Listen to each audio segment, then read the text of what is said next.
Alors, bonjour à tous, heureux de vous retrouver, chers amis, en ce dimanche 17 janvier 2021, 15h50, heure du Québec. J'espère que vous allez bien.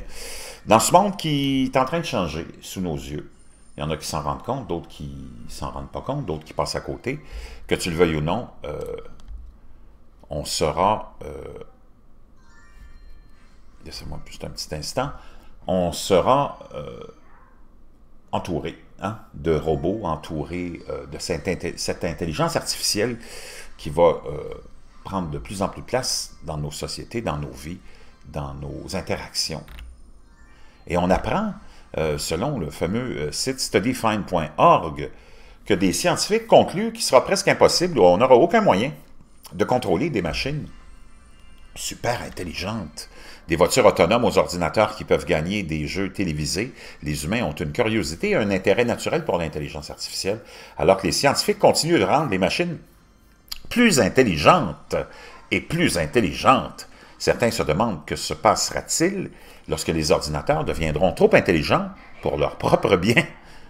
On pense à The Matrix, The Terminator aussi, les films d'Hollywood, l'industrie du divertissement a déjà commencé à se demander si les futurs robots menaceraient un jour la race humaine. Et bien maintenant, une nouvelle étude conclut qu'il n'y a peut-être aucun moyen d'arrêter la montée en puissance des machines. Une équipe internationale affirme que les humains ne pourraient pas empêcher la superintelligence artificielle de faire ce qu'elle veut.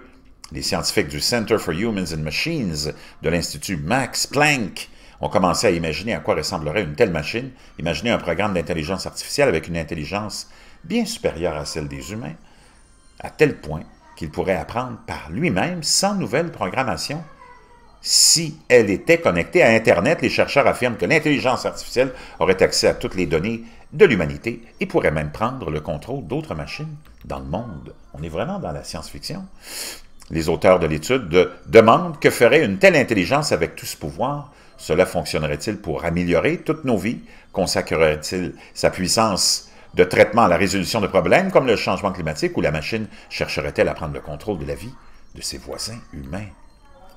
Les programmeurs informatiques et les philosophes ont étudié s'il y avait un moyen d'empêcher une intelligence artificielle ou une super intelligence artificielle de se retourner potentiellement contre ses créateurs humains.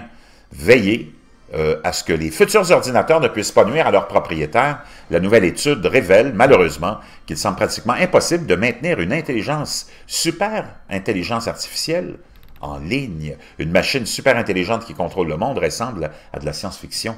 Mais il existe déjà des machines qui effectuent certaines tâches importantes de manière indépendante sans que les programmeurs comprennent pleinement comment ils l'ont appris. La question se pose donc de savoir si cela pourrait, à un moment donné, devenir incontrôlable et dangereux pour l'humanité, déclare le co-auteur de l'étude Manuel Sébriand, responsable du groupe de mobilisation numérique au Center for Humans and Machines, dans un communiqué international. Wow! Donc, vraiment, vraiment fascinant. Et c'est ça à quoi on va être confronté. On pourra le tester bientôt. On le saura plus vite qu'on le pense. Je ne sais pas s'il y en a qui ont vu la petite vidéo de Boston Dynamics, qui a mis en ligne 3 robots en train d'effectuer une danse de Michael Jackson avec de la musique. Ils ont fait ça dans le temps des fêtes. Je vais essayer de trouver le lien. Je vous laisserai dans la boîte de description. C'est vraiment hallucinant, fascinant et épeurant.